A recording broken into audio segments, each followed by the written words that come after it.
यतापट्टि बुढीले पनि एक घाँस खुवाइदिउँ भनेर एक चपेस्टिक उचालेर दिएँ मजाले। सो हे गाइज, म मिस्टर शक्ति मगर फेरि पनि आइसक्यो मिनी ब्लगमा। र आज चाहिँ चट्ट लगाएर बाबु उचालेर बसिरहेको थिएँ म होइन। अनि यति गर्दा गरेर चाहिँ तल थारूहरू आएर चाहिँ नाच्न लाएर चाहिँ यसो लाएर एकछिन हेऱ्यो, थारूहरू सकिया नाच्न आएको थियो तल माथि छतबाट हेऱ्यो मजाले होइन। यति गर्दा गर्दा अब भोक पनि लागिसक्यो। त्यसपछि चाहिँ मैले कोरियन नुडल लिएर आएँ एक प्याकेट। त्यसलाई चाहिँ मजाले बोइल गर्न लगाएँ। यो पहिला यसको मसला हालेँ अनि नुडललाई पनि हालिदिएँ, मजाले बोइल गर्न दिएँ, यसले पाक्न दिएँ हल्का मजाले उमाले यसलाई चाहिँ एकदम मजाले पाक्न आँटिसक्यो अब होइन।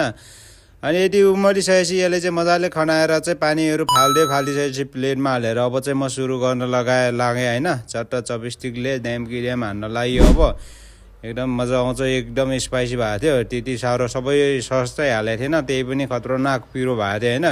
अनि मैले चाहिँ डनक्क लगाएर खाइसकेँ। अनि चट्ट लगाएर यतापट्टि बुढीले पनि एक घाँस खुवाइदिउँ भनेर एक चपेस्टिक उचालेर दिएँ मजाले।